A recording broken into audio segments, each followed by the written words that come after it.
Сайн байцгаана уу? Өнөөдрийн бичлэлээрээ бид цаг хугацаа, хувь тавилан, хайр дурлалын гайхалтай түүхийг өгүүлэх 2023 онд нээлттэй хийсэн Yesterday Once More хэмээх сэтгэл хөдлөн киног товч бөгөөд маш сонирхолтойгоор тайлбарлан хүргэхэд бэлэн боллоо. Өнөөдрийн түүхээ бяцхан өхөөрдөм хүүгийн амьдралаар эхлүүлцгээе.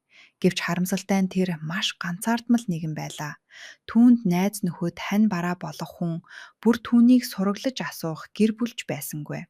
Төрсөн өдрөөр нь хүртэл хамт тэмдэглэх, бялуу хийж өгөх, эсвэл бусад хүүхдүүд шиг бэлэг өгөх хүн ганц ч олддоггүй байв. Гэлээч тэр үргэлж сайхан сэтгэлтэй хിവэр үлдэж, тааралцсан хүн бүхүүрүү инээмсэлдэг байлаа. Тэр хизээж юунд ч гомдлож байсангүй. Бүх зүйлийг байгаагаар нь хүлээж авч, өөрийн хувь тавьсантайгаа үргэлж эвлэрч амьдардаг байв. Нэгэн удаа тэрээр төрсөн өдрөө дадал ёсороо цэцэрлэгт хүрээлэнд ав ганцаараа тэмдэглэж байлаа. Түүнд жинхэнэ бэлүү байхгүй нь ойлгомжтой тул элсээр бэлүү хийж суудал нэгэн хөөрхөн охин хажуугаар нь өнгөрөв.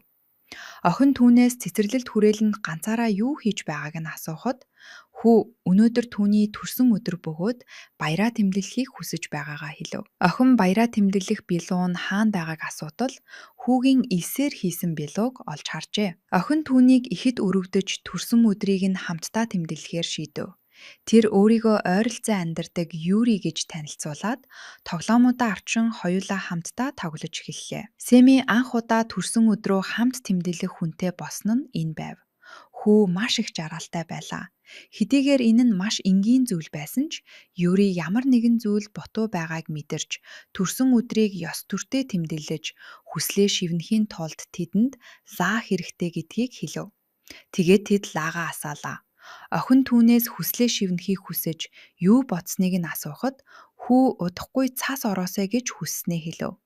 Учир нь ээж нь өөд болохынхоо өмнө цас орох мөчөд чи өөрт чинь хайртай, чамтай үүрт хамт байх тэр хүнээ олох болно гэж загсан байжээ. Юри түүнийг дахиж ганцаардуулахгүй тулд тэр хүнтэйгээ хурдан уулзаасай хэмээн залбирав. Дараа нь хоёр хүүхэд гадагш гарч алхаж эхлэхэд яг тэр мөчөд тэнгэрээс цас хаялж эхэллээ. Тэд маш их баярсан бөгөөд хүү ээжийнх нь зүв байж, Юри бол түүний хувь тавилангийн охин гэдгийг мэдрэв.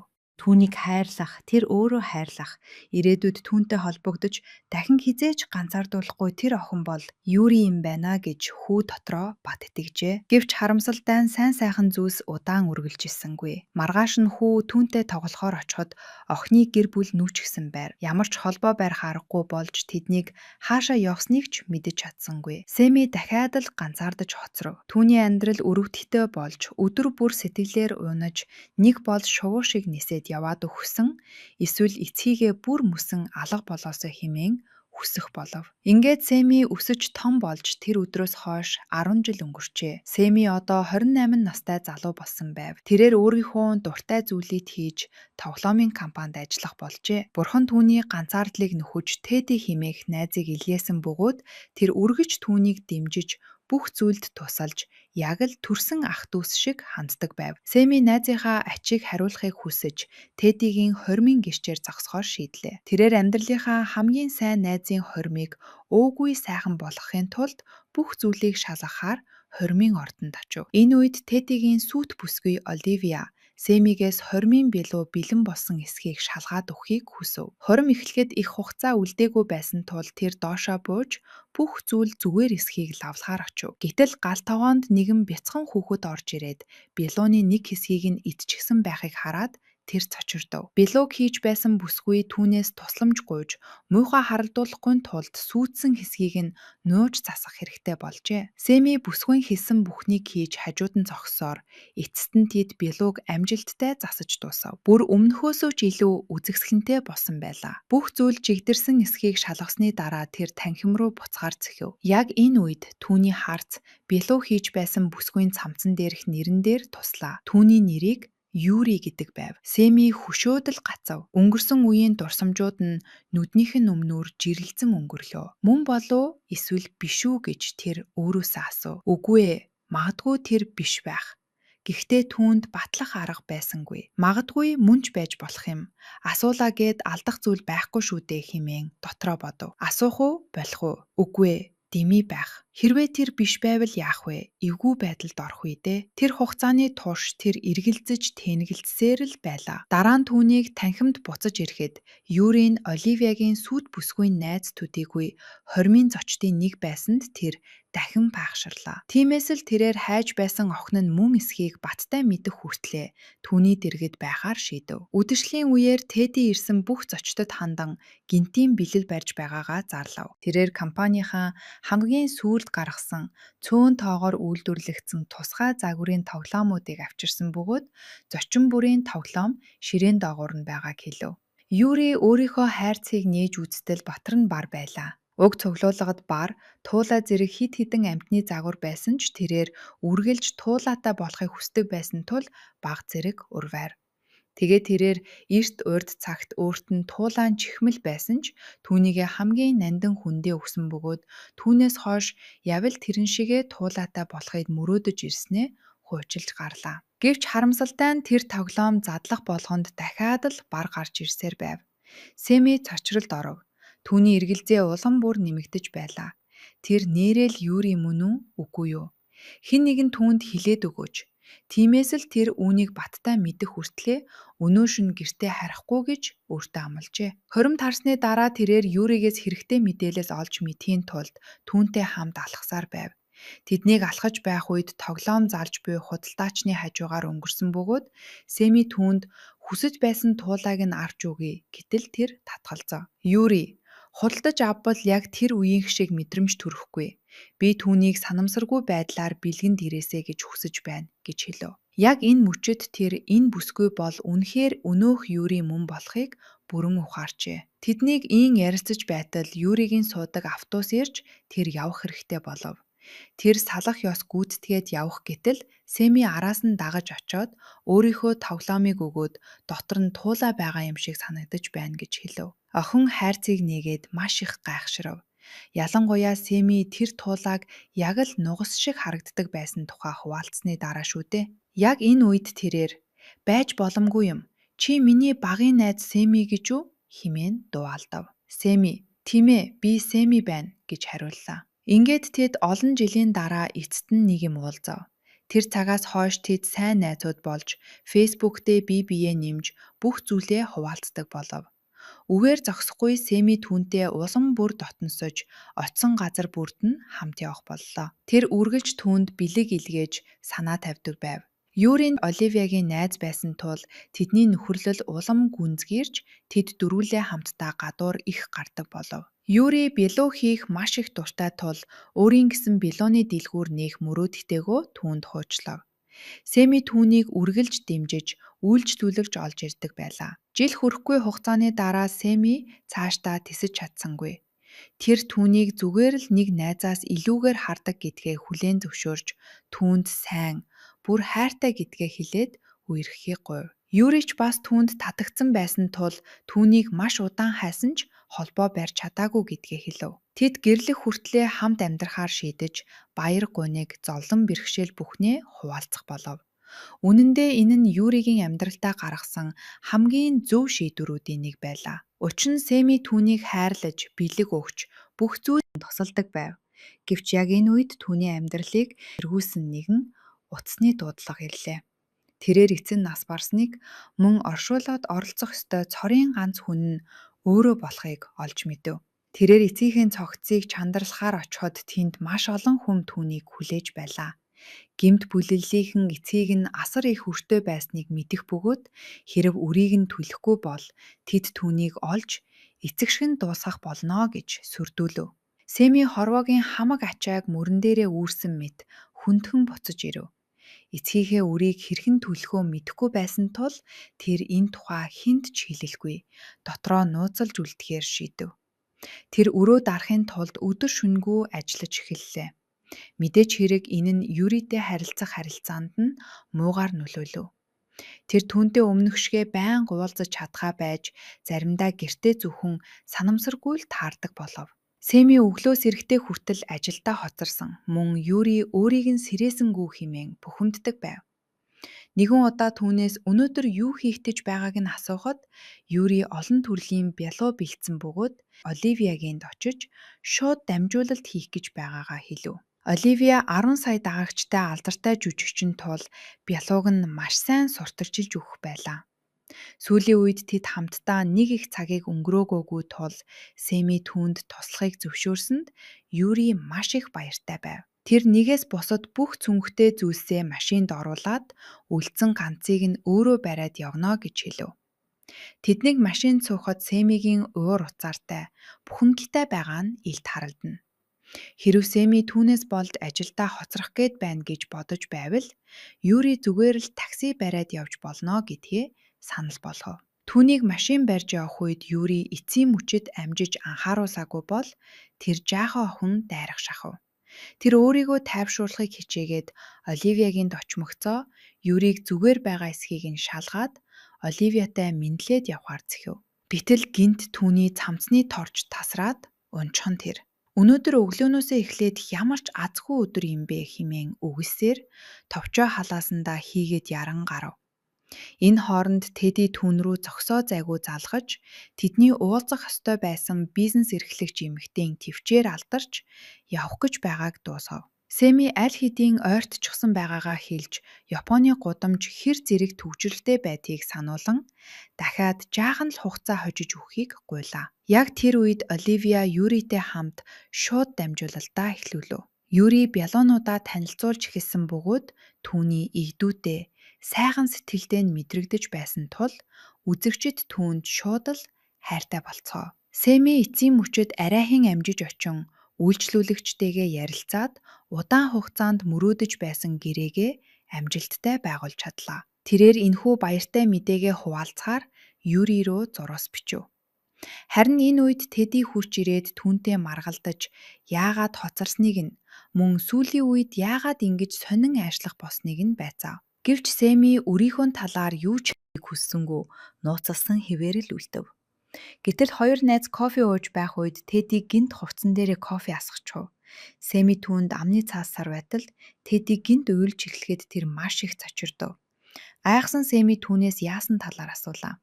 Теди: Оливия надаас салахыг хүсэж байгаагаа бас намайг дахиж хайрлахаа болсноо хийсэн хэмээн нулимс туслуулан хэлв. Тэд хэдийнэ эх 7 хоногт гэрлэлтэд цуцлуулахаа шийдчихсэн байв. Яг энэ үед Оливия Юрид хандан тэд дэх бусад эмэгтэйчүүдтэй хэтэрхий дотн харилцдаг, үргэлж гадуур хүмүүстэй нийлж өөрийг нь хардмаар байдалд оруулдаг хэмээн гомдлож байлаа. Гэсэн ч Оливия нэгэнт салах шийдвэр гаргасан тул шийдвэрээсээ хизээж буцахгүй гэдгээ хатуу мэдэгдэв. Дараа нь Теди Сэмид нэгэн гайхалтай гинтийн бэлэг байгааг хэллээ. Юу болохыг нь асуухад тэрээр Сэмигийнхтэй яг ижилхэн хэв маяг дөрүүдийн загвар гаргадаг зохиолчийг эцэст нь олж мэдснээ тайлбарлав. Түүнийг Жак гэдэг бөгөөд тэд хаягийг нь хүртэл олсон байлаа. Сэми түүний зурсан загваруудыг хараад мэл тайхаж орхив. Тэрээр энэ боломжийг алдахыг хүссэнгүй. Нин даруй Жакийн гэрээг зорин явлаа. Түүнийг очиход хаягдсан юм шиг нэгэн хачин байшин ухтлаа. Жак түүнийг яг л маш удаан хүлээсэн мэт угтаж авсан нь Сэмиг гайхшралд оруулав. Тэд Жакийн зохиол болон дөрүүдийн талаар ярилцсан бөгөөд бараг бүх зүйл дээр санал нийлж байлаа. Гэсэн хэдий ч Сэмиг компани дээрээ буцаж ирэхэд дарга нь түүний өглөөхөн байгуулсан асар том гэрээг тохиолдуулан баярын үдэшлэг бийцсэн байхыг хараад тэр маш их гайхав. Тэд өнөө орой үдэшлэгтэй гэдгийг дуулгаад түүнийг заавал оролцох ёстой гэж шахав. Сэми татгалзаж найз бүсгүйн түүнд зориулан гинтийн бэлэг бэлдсэн тул түүнтэй хамт байх хэрэгтэйгээ хэллээ. Харин дарга нь түүнийг шахамдуулж найз бүсгүйтэйгээ өдөр бүр уулзаж болно. Харин энэ бол баг хамт олноороо цуглах цорын ганц үдэш шүү дээ хэмээн ятгав. Сэми дургүйхэн байсан ч багт наадмын хувц өмсөд үдэшлэгт явлаа. Теди түүнийг гомдлож байхыг сонсчихов. Яасан бэ гэж асуухад Сэми Жактэй хийх байсан гэрээн бүтэхүүцнийг хүлээн зөвшөөрлөө. Бүр дордуусан зүйл нь тэр өнөө орой Юритэйгээ хамт баярлаж чадахгүй болсон л байв. Теди найзынхаа сэтгэлийг сэргээхээр шийдэж Юри рүү залгаад тэдэнтэй хамт баярлаач хэмээн үдэшлэгт урьлаа. Сэми уурлаж энэ газар хэтэрхий чимээ шуугантай, аюултай бөгөөд огтхонч Юрид тохирох орчин биш гэж хэлв. Гэвч Юри үүнийг үл тоон удахгүй очно гэдгээ хэлв. Юрийг замд явж байхад ээжээс нь дуудлага иржээ. Ээж нь түүний шууд дамжуулалтыг үзээд Юрийг англи хэлний багш гэж худлаа хийснийг нь мэдээд маш их цочирдсан байв. Энэ бүхэн хангалтгүй байсан мэт түүн рүү дахин нэг дууцгаа ирэв. Энэ удаад үр барагдуулагчид залгаж Сэмигийн өрний талаар хэлээд түүнийг давхар сүрдүүллээ. Сэми сүүлийн үед яагаад тийм сонирн байсан, ямар хүнд дарамт үүрч явсныг тэр эцэст нь нэг юм ойлгов. Тэр хоромж алдалгүй Сэмитэй уулзахаар үдшилэг рүү яарам очлоо. Түүнийг хармагцаа хажуу тийш татаж яагаад өрийнхөө талаар өөрт нь хэлээгүйг тайлбарлахыг шаардлаа. Сэми түүнээс яаж мэдсэнийг нь асуухад үр барагдуулагчид түүн рүү шууд холбогдсон талаар тайлбарлав. Сэми түүний санааг зовоохыг хүсээгүй бөгөөд өөрөө л асуудлаа шийдэх гэж төлөвлөж байснаа хэллээ. Юри үүнийг эсэргүүцэж тэд хосууд учраас бүх зүйлээ хуваалцах ёстойг сануулад хэрэв тэр шударгаар хэлсэн бол энэ асуудлыг аль эрт шийдчих байсан шүү дээ хэмээн бухимдав. Сэми хэрэв үрийн тухай хэлбэл Юриг бүх зүйлээ бүр мөрөөдлөө хүртэл золиослоод үрийг нь дарах болно гэдгийг мэдэж байсан бөгөөд үүнийг нь тэгчж харж чадахгүй учраас л хэлээгүй гэдгээ хүлээн зөвшөөрөв. Гэвч Юри түүнд хариуд нь надад тэр хамаагүй. Би чамд туслахын тулд бүх зүйлээ зарахад бэлэн байна. Билууны дэлгүүр хизээж нээж болно шүү дээ хэмээн хариулав. Гэвч Сэми зөрүүдсээр өрөө өөрөө л дарна хэмээн зүтгэв. Тэд ширүүн маргалдаж эхэллээ. Юри түүнээс ийм зүйл нууж худлаа хэлэн чинээ хизээж бодож байгаагүйгээ хэлв. Хариуд нь Сэми түүнийг ээждээ багш хийдэг хэмээн худлаа хийснийг нь сургуулн тавилаа. Юригийн төвчээр барагдаж түүний үгсэд маш их гомдлоо. Уурлаж гомдсон Юри түүнийг амин хувиа хичээсэн өөдгүй амтан гэж дуудаад цааш алхав.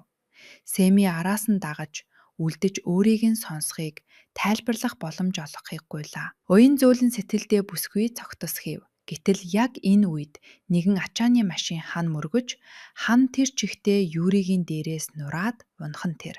Сэми цөхрөнгөө барсаар түүн рүү гүйн очиж имлэг рүү тэрэн яарсан боловч хитрхи оройтсон байлаа. Юри нас баржээ. Сэми өөрийгөө буруутгах сэтгэлд автаж энэ бүхэн миний л буруу байсан гэж бодон шаналж байв.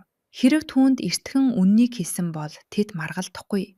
Юри ч бас амьд байх байсан шүү дээ. Сэми гэртээ буцаж ирэхэд Юри гэрээ тэр чигт нь шаар туузаар чимэглэж нэрийг нь бичсэн тусгай бэлуу бэлдээд бэлэг болон сэтгэл шингэсэн захидал үлдээсэн байхыг хараад тэрээр тэр чигтээ сүрч унав. Юри Сэмигийн төрсөн өдрийг хамт тэмдэглэхийг л хүссэн байлаа. Өөрийгөө зөвхөж Сэми энэ бүх сайн сайхан зүйлийг хүртэх ирэхгүй нэгэн мэт санагдана. Тэрээр ээжийнхэн урд нь өвч байсан лаг гаргаж ирээд анхны бөгөөд эцсийн удаа асаахаар шийдэв. Лаг үлээх үедээ тэр Юрийг ганцхан удаа дахин харахыг хүслээ. Туйлдж ядарсан тэрээр ухаан алдан унав. Маргааш өглөө тэр сэрээд өмнө нь Юри зогсож байхыг хараад маш их цочирдов. Эхлээд тэр өөрийгөө зүүдэлж байна гэж бодсон ч цагныхаа огноог хартал өчний өдөр байв. Өнгөрсөн шөнийн бүх явдал ердөөл зүүд байсныг тэр ухаарлаа. Юри амьд байв. Сэтгэл нь маш ихээр уужирсан тэрээр гүйн очиж түүнийг чангаар тэврэв. Айхсан Юри юу болсныг асуулаа. Сэми түүнийг үхэж байна гэж зүүдлээд маш их айсан тул зүгээр л түүний дэргэд байхыг хүсснээ хэлв. Юри түүнийг тайвшруулж өөхөхгүй ээ, хоёулаа үргэлж хамт байна гэж амлалаа. Дараа нь Юри Оливиягийн явахаар бэлдэж эхлэв. Гэвч хачирхалтай нь яг зүүдэнд болсон явдал дахин давтагдаж эхлэв. Нэг цүнх үлдэж тэд машинд суухдаа Юри сүүлийн мөчөд тогсоогоогүй бол Сэми дахиад л хүн мөргөх шахав. Оливиягийн хүргэж өгөв. Гинт дээрээс шихний хагархаа унав. Сэми дотроо за энэ бол огтхонч тохиолдол биш шиг байна. Нэг л бишээ. Би зүүдээ боддоор амьдраад байна уу? Эсвэл яагаад байна хэмээн бодлоо. Түүний компани дээр очиж Тэддтэй хамт сууж байтал дахиад л хувцсан дээр нь кофе асгарав. Сэми түүнд комикс болон Жакийн талаар ярьж "Үгүй ээ, би үнэхээр юу болоод байгааг ойлгох хэрэгтэй байна" гэд яаран гарав. Тэр Жак дээр очин болсон бүх зүйлийг хэлж ямар нэг зүйл буруу байгааг мэдэрч байгаагаа хуваалцлаа. Жак болтож юу ч мэдэхгүй гэд түүний ганц мэддэг зүйл бол хүн хувь тавилангаасаа зугтаж чаддаггүй. Төгсгөл үргэлж адилхан байдаг бөгөөд хэн ч үүнийг өөрчилж чадахгүй гэдгийг анхааруулав. Сэми түүний үгэнд цочирдож Жакийг сонсхийн ч хэрэггүй галзуу амьтан байна гэж бодоод Юрийг Оливиагийнхаас авахар явлаа. Юри түүний хармагцаа гайхаж өөртөө цагийг өнгөрөөхийн тулд чүлээ авчихсан юм уу хэмээн асуув. Тэрээр дэлгүүрээ нээх мөрөөдхийн газраа олсон гэж гинтийн бэлэг бариад түүнийг тийш нь дагуулж явав. Энэ нь маш хуучирч муудсан газар байлаа.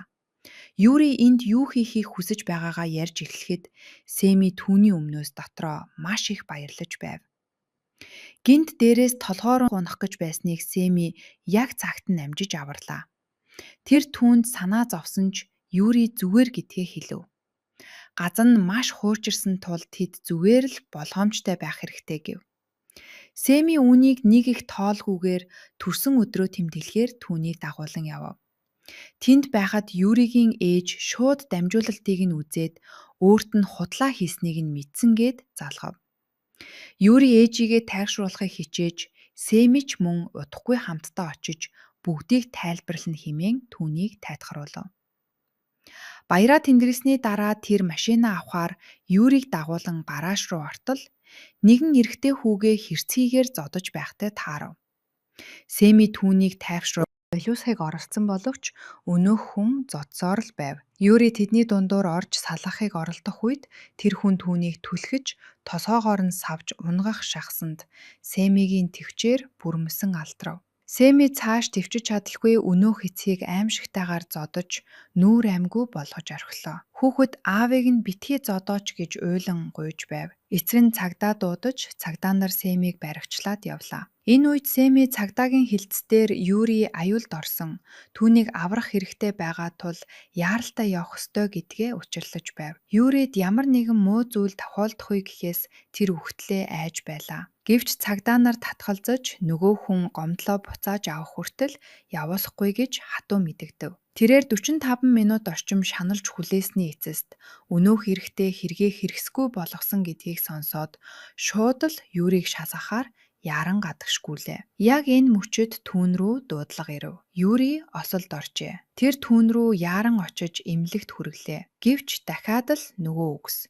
Бүх зүйл дахиад л дууслаа. Хүн хувь тавилангаа өөрчилж чадахгүй гэсэн Жакийн үг хатуу боловч үнэн байсныг тэр эцэст нь ухаарав. Энэ бол зүүд тогтхонч биш байв. Тэр саагаа үлээж Юрийг эргэж ирээсэ гэж хүсвэл өдөр дахин эхлэх болно гэж боджээ. Магадгүй энэ удаад тэр хувь тавилангаа өөрчилж чадах юм билүү гэж тэр найдав. Түүнд дахиад ганцхан саа үлдсэн байгааг тэр саналаа. Тэрээр өдрийг дахин эхлүүлэх, мөн Юрийг авахын тулд өмнөх хүслээ дахин шивнэв. Энэ удаад ад түүнийг ивэлээ. Тэр сэрэхэд өдөр дахин эхэлсэн байх ба харин энэ удаад тэр бүх зүйлд бэлтгэлтэй байлаа. Юрийг хармагцаа тэр үргэлж тэвэрдэг шигэ түүн рүү гүйж очоод чангаас чанга тэврэв. Үүний дараа тэр саагаа хайж олоод үнэхээр хамгийн сүүлчийнх нь байсныг бацгаажуулав. Энэ бол түүний эцсийн боломж байлаа. Хэрэв тэр бүтэхүүтвэл Юригийн үхлийн бурууг насан туршдаа үүрч, үрд ганцаараа амьдрах болно. Тэр эхний өдрөөсөө л амралт авахар шийдэж, тэддэд үйлчлүүлэгчдээ өөрөө уучлаа ол гэж хэлв. Тэр ажилдаа очисонгүй, мөн хувцсаа сольж өөр хүрэм өмсөв. Машин руу алхахдаа тэр Юригийн гарнаас тасралтгүй хөтсөөр байлаа. Машинд орсны дараа ямар нэгэн осол гаргахгүй тулд нүдээ замаас огтхонч салгасангүй. Гэвч дахиад л өөр нэг машинаас болж өнөөх осолд давтагдав. Тэрээр зүгээрээ ядчил би өөрөө хүн мөргсөнгүй гэж өөрийгөө тайвшруулав. Тэд Оливиагинд очиход ээж нь түүнийг хараад Белоны дэлгүүр ажилуулж байгааг нь мэдчихвэ. Гэхдээ Юрийг камеруудаас хол байхыг анхааруулав. Юри камерт огт өртөхгүй гэдгээ батлан хэллээ. Сэми санаа амарч цааш хөдлөв. Гэвч явахынх нь яг өмнөхөн дахиад л цамцны товчон тасраад унчхав. Тэр ямар нэг зүйл буруугаар эргэж байна гэж санаа зовж эхэллээ. Тэр Теди дээр очиод бүх зүйлийг хэлсэн боловч Теди түүнд итгэсэнгүй. Зүгээр л утгагүй зүйл ярьж байна гэж бодов. Дараа нь тэр Юрийг авахаар Оливиагинд очих үедээ тэднийг салах гэж байгааг олж мэдэв. Тэр Оливиад Тедигийн уйлж байгаа Мөн өөрт нь хичнээн их хайртай боловч нийлхүү зангаасаа болоод хэлж чадахгүй байгаа тухай бичлийг үзүүлв. Оливия түүнийг өрөвдөж салхаа болохоор шийдэв. Эцээ эцэст тэрч бас түүнд хайртай гэдгээ ухаарчээ. Теди Оливия хоёрыг эвлэрүүлснийхээ дараа Сэми Юрийг дагуулan ээжинд нь очиж охин нь түүний бодож байсан шиг эмч хийдэггүй харин Белоны дэлгүүр нээж байгаа гэдгийг буюу бүх үннийг хэлв. Эхлээд ээж нь маш их уурлаж түүнийг загинсан ч Сэми Юрийг маш том дэлгүүр нээж алдартай болно гэдгийг ээжд нь итгүүлж чадав.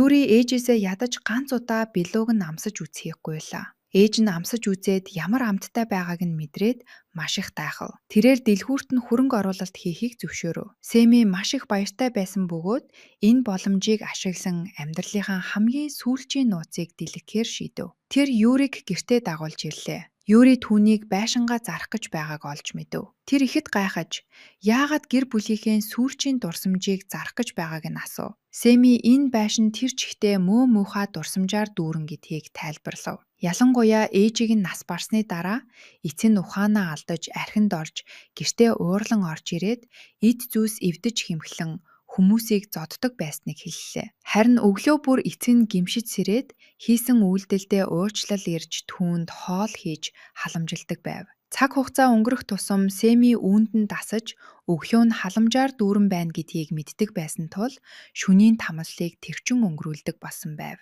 Юри түүнийг маш их өрөвдөж энэ бүхнийг нөхөн төлж жаргаана гэж амлав. Тэд хамтдаа хөөрхөн хүүхдүүдтэй болж аз жаргалтай өсвөж хүмүүжүүлэх болно хэмээн ярилцлаа. Гэвч Сэми сэтгэл дундуур байсан ба түүнийг алдахаас айж байлаа. Тэр Юрийг салхинд гарахаар дагуулсан явж лаа үлээж цаг хугацааг буцаахыг хүсэх болгонд өдөр дахин давталддаг зүүднээсээ салж чадахгүй байгаагаа хүлээн зөвшөөрөв. Юри түүнийг тоглож эсвэл үлгэр ярьж байна гэж бодлоо. Тэр төрсөн өдрийг нь хаан тэмдэглэхийг түүнээс асуув. Сэми эхлээд түүнийг нэгэн онцгой газар руу авч явах хэрэгтэй хэллээ. Ресторанд очиход Теди түүнтэй ярилцах хэрэгтэй байна гэв. Сэми Юрийг ганцаарнг нь хүлээлгээд Тедитэй хамт явлаа. Энэ үед Оливия ирж Юрид нэг зүйл харуулахыг хүсэж байна гэж хэлв. Тэрээр түүнийг төөрдөг байшин шиг нэгэн хачирхалтай газар руу дагуулж явав. Юрийг түүгээр алхаж байтал гинт гэрэл асаж моринд хориулга гарч ирэн Сэми тэнд цэцэг барьчихсан зогсож байхыг харав.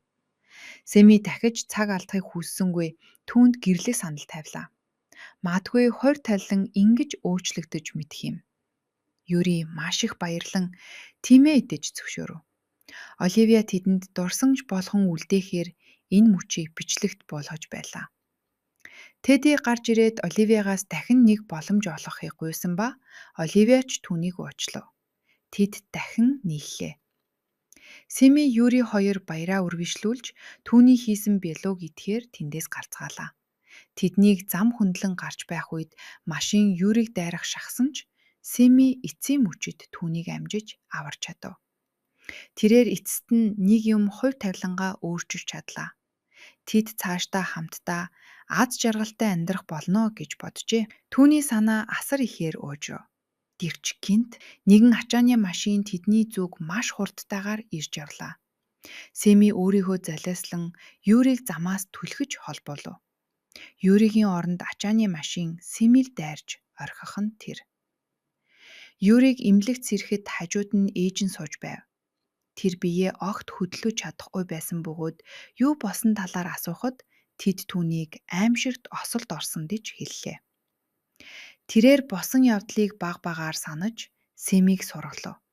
Оливия түүнд Сэми өөрийг нь аврахын тулд амиа золиосулж нас барсан гэдгийг дуулгалаа. Яг тэр мөчид Юрийг аимшигт гимшил няц дарах шиг болов. Тэр зогсоо зайгүй уйлж хоол унднаас гарч хинтээ ч яхаа болон өөрийгөө бүрэмсэн тусгаарлав. Дараа нь Теди ирж Сэмийг өөд болохоосоо өмнө банкны данс болон өөрийн бүх эд хөрөнгөө түүнд даатгаж нас барсныхан дараа Юрид хүлээлгэж өгөхийг хүссэн гэдгийг хэлв. Мөн тэрээр нэгэн хачирхалтай түүхийг хуваалцлаа. Сэми 3 өдрийн турш Юрийг үхэж байна гэж зүүдэлсэн бөгөөд удаа дараа түүнийг аварч чадаагүй аж. Тиймээс л тэр энэ удаад өөрийнхөө амь насыг золиослон байж ямар ч хамаагүй үнээр түүний хорь тавиланг өөрчлөхөөр шийдсэн байжээ. Цаг хугацааг буцааж үүнийг яаж өөрчилж чадсныг нь асуухад Теди ээжийнх нь үлдээсэн лаанууд л гол түлхүүр байсан гэж хэлв. Сими үүнийг яг яаж гэдгийг бүрэн ойлгоогүй байсан ч лаанууд ямар нэгэн байдлаар түүнд тусалсан байлаа. Тэр мөн асуултаас нь үргэлж бултаж хинч хувь тавилангаасаа зугтаж чадахгүй гэж хэлдэг байсан Жакийн талаар ярьсан байв. Юри тэдгээс Жакийн хаягийг асууж авлаа. Тэрээр хариулт олохоор тийшээ очисон боловч тэнд нэгэн настай эмэгтэй амьдарч байхыг харав. Юри хаягаа андуурсан бололтой гэхэд өнөөх эмэгтэй "Үгүй ээ, чи андуураагүй. Би чамайг хүлээж байлаа" гэж хэлв. Юри цочирдож түүнийг хэн болохыг, өөрийг нь яаж мэдтгийг асуухад эмэгтэй "Би бол ирээдүйн чи байна" гэж хариулах нь тэр. Юри мэлх гайхав. Тэр Симийг эргүүлэн авчрахын тулд юу ч хийхэд бэлэн байгаагаа хэллээ. Тэгвч настай эмэгтэй "Чи чадахгүй ээ. Би 50 жилийн турш хичээсэн ч бүтлгүүцсэн. Хувь тавиланг өөрчлөх боломжгүй" гэлээ. Юри үүнд итгэхийг хүсэлгүй уурлаж хувь тавилан өөрчлөгддөг. Семи өөрийнх нь хувь тавиланг өөрчилж оронд нь үхснээрээ үүнийг баталсан гэж зүтгэв. Настай эмэгтэй энэ бол түүний хийж чадах хамгийн аимшигтай зүйл байсан. Учир нь одоо бид амьдралынхаа туршид түүний үхэлд өөрийгөө буруутгаж гэмшиж амьдрах болно гэж хэлв. Гэвч Юрид энэ хамаагүй байлаа. Тэр арга замыг олж лаануудыг буцааж авчирнаа гэв. Эмэгтэй лаанууд дууссан. Семи хамгийн сүүлчийн 2 лааг ашиглчихсан гэдгийг дуулгав. Юри сэтгэлээр унаж найдвар тасарч эхлэв. Тэр Семи нэгэнд байхгүй болж түүний төлөө амиа залиасалсан. Түүнийг хизээж эргүүлж авчиж чадахгүй гих ташуун талентайгаа эвлэрхээр шийдэн тэндээс явлаа. Дэнт түүнд багийн дурсамж нь подхон санагдлаа. Семи галтгооны өрөөнд нийт лаа унахчихсан гэж хэлж байсан сан. Тэрээ шууд л тийшээ яаран очтол ажилчид байшин нурааж байв. Тэр дотовч заавал орноо гэж түтгсээр дайрч орон галтгооны өрөөнд өөрийгөө түүжиж шүүгэнүүдийн доогуур хайж эхлэв. Эцэст нь тэр лаг осон боловч лаа хугарчихсан байлаа. Ажиллахгүй байх гэж айсан ч тэр лаг авлаа. Тэр Семиг аврахын тулд цаг хугацаагаар ухрахыг хүсв. Түүнийг оролдох болгонд лаа унтарч байсан тул эцэст нь тэр "Хэрэв би буцвал би Семитэй уулзахгүй. Хоёулаа хол байх болно. Би түүнд ойртохгүй. Хувь тавилан ямар ч байсан би хүлээн зөвшөөрнө" гэж хэлв. Гинт тэр нүдээ анив. Нүдээ нийхэд тэр Семитэй анх уулзах ёстой байсан өнөөх хормын өдөр дээрээ буцаад очихсан байлаа. Тэр олон жилийн өмнөх цаг хугацаа руу шидэгджээ. Тэр Теди рүү гүн очиж Семи хаан байгааг асуув. Теди түүнээс Семиг яаж мэдтгийг нь асуухад тэр "Одоо үүнийг ярих цаг бишээ. Зүгээр л түүнийг хаан байгааг хэлээд өг" хэмээн болтлоо. Теди Семигийн нислийн цаг хойшлогдсон. Тэр хором дээр ирэхгүй гэж хариулв. Юри лаа хувь тавиланг үнэхээр өөрчилснийг ухаарлаа. Семи амьд үлдсэн ч тэд хизээж уулзаагүй бөгөөд бие биенээсээ хагтжээ. Тэр ганцаар гитайгаа дасан зогтож сурав.